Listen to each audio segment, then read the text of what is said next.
Hey, don't you wish that life was perfect, smooth, no distractions, nothing to discourage you? But we know that sometimes life can throw challenging circumstances our way, that life can bring storms, it can bring unexpected events that can punch us in the gut and knock our teeth out. But what we do in those moments, how we respond, will determine the course of our life and determine what we're going to experience next. Your next step, how you operate, will determine how you're going to move through those challenging times. We got one or two ways. We're going to stay paralyzed in fear, or we're going to move forward in faith. Faith steps will always move us forward to see what God wants to do in our life. Now think about this. Fear will leave you in a place where it will paralyze you from believing and valuing what you know to be true, that God is faithful, that your life is going to be okay as God is guiding your life. But fear keeps us from moving forward because we're afraid.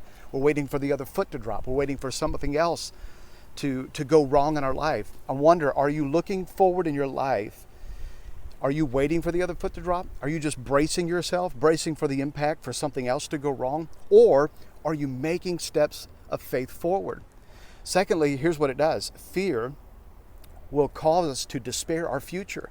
It will cause us to be without hope that there's a better tomorrow, there's something better coming. But Psalm 23 verse 4 says, even though I walk through the valley of the shadow of death, I will fear no evil. Why? Because God, you're with me. We have more faith sometimes in the braking system of our car. We will go down mountains, not even thinking about going down that hill because we have faith in our braking system. Do we have more faith in our braking system than we do God? Do we trust God? You have more faith sometimes in your employer, that you will work before you're ever getting paid because you believe and you have faith that your employer is going to pay you. Can we not put our faith in the hands of a God who we can trust? Can we take some steps of faith, or are we going to be paralyzed by fear? Listen, I pray that you will move forward in faith and don't play around with fear. Fear is not your friend, fear is your enemy, but your faith steps are so important. Do you trust God?